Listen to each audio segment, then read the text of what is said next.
Well, the water level's up a little bit because it was warm yesterday. So we got more water coming out of the lake. They got one side of the spillway poured. You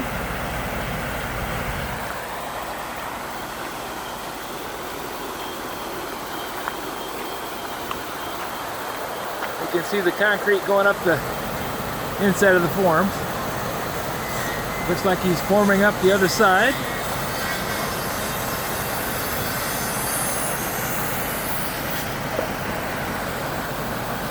Coming along good. Got to give these guys credit. It's nasty weather out here to be working.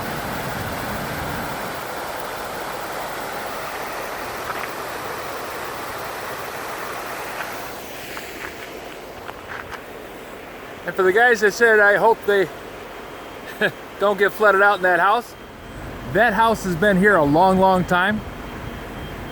And they've got it set up high enough off the water that even if the dam did break, I don't think it'd be a problem.